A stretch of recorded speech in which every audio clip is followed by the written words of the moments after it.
Shaka Khan. Hello YouTube, I just wanted to do a really quick video, really quick.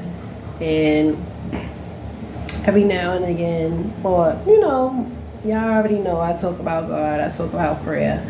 And I was just thinking today, like, God has answered pretty much all of my prayers except for I don't have a husband. And y'all know I graduated 2 years ago, but I got something in the mail. And also in a previous school I worked at, I was told, with subs get a pension too, because that's the main thing. Like, a lot of these jobs, they don't want to pay and they don't have a pension. I've turned down at least 3 or 4 jobs that were low paying. Like, yeah, I have my bachelor's, but they ain't trying to pay me. I'm like, nah, I'm not gonna leave where I'm at for something worse, So that's the message that I want to convey today is sometimes you pray for things that you already have. Sometimes, now I can speak from experience, God has answered, I would say 95% of my prayers, like from affording college, a place to live, just everything with my son. I can't say that God doesn't answer me. I can't speak for others. But when I pray, things happen. Even the little small prayers. Lord, let the train come right now. Lord, let this bum leave me alone. Even he listens to even the little prayers. So you have a lot of these people that call themselves men of God, and they say a lot of things that's not true. And one of the things they say is, God don't hear you. God don't hear sinners' prayer. We're all sinners, every last one of us. And when judgment day comes, a lot of people are going to have a rude awakening. We all sin. You could be sinning and not even realize you're sinning, because no one's perfect. Like, literally, you think because you're a virgin, you don't sin, or you celibate, or you're faithful to your husband, your wife, or whatever, and you think you're better than the next person. You're not.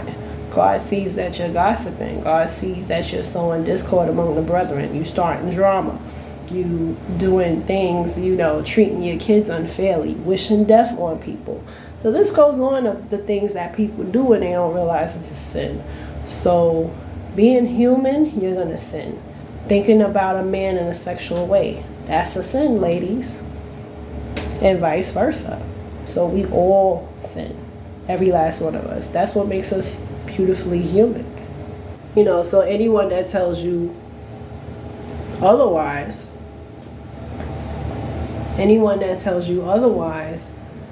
they're lying.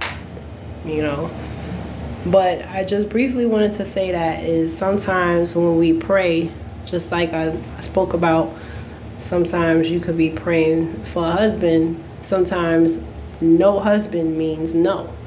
God doesn't necessarily say no. It just doesn't happen. Like, some people might pray for $1 million. God is saying no. No answer means no. Well, some people say, I'll get back to you. I'll let you know, right? I'll let you know means no if you black. Like, let's keep it real, right?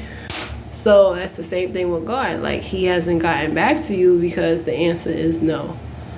And sometimes you could be praying for stuff. Like, the little prayers that I had for myself this year was to find positive people and have positive friendships. Because sometimes you could have friendships that are meaningless. And what do I mean by meaningless? Meaningless meaning that person's not putting you to the next level. They're not encouraging. And it's not to be that they're on purpose negative, but some people serve no purpose in your life. And it's okay. That don't mean that they're bad, but it does mean that you need other people to get you to a higher place. And I can admit that in 2012, I had prayed for Christian friends, but I wasn't ready for Christian friends. So now I went to an event my birthday weekend And Small World, a girl that I went to high school with that opened up a bakery, a teacher that I used to work with, she was there. She knows her. They have mutual friends. I'm like, oh, okay, you know. So we reconnected, and she's a breath of fresh air. She's a real Christian woman, you know. She has morals. You know, it's kind of hard to find church people with morals or church people with sense. But she seems to be nice, and, you know, she has morals. She's somebody I could look up to. She's older than me. She's a wife. You know, so that's what I need, and that's what I prayed for. So what I wanted to convey today. Pray for the little things. Even pray for Christian friends. Pray for praying women. And I said that to God. I was like, this year, Lord, I need to be surrounded by powerful women. I know that I'm powerful, but I need somebody more powerful than me. You know, I'm always the praying friend, whatever. But I need somebody more powerful than me. I need like a mentor. I need somebody to, you know, guide me. Someone that, you know, we all need that. You know, we all need somebody. And for years, I had people to look up to, but not on a spiritual level. Not on a, you know, and it's important to have a friend. If you're a Christian and you're a praying woman, I think it's very important to have another Christian friend that's also praying as well, and that you could fellowship and have fun and, you know, go to church together and all that good stuff. So that's all I wanted to say. Happy Sunday. And those are my thoughts.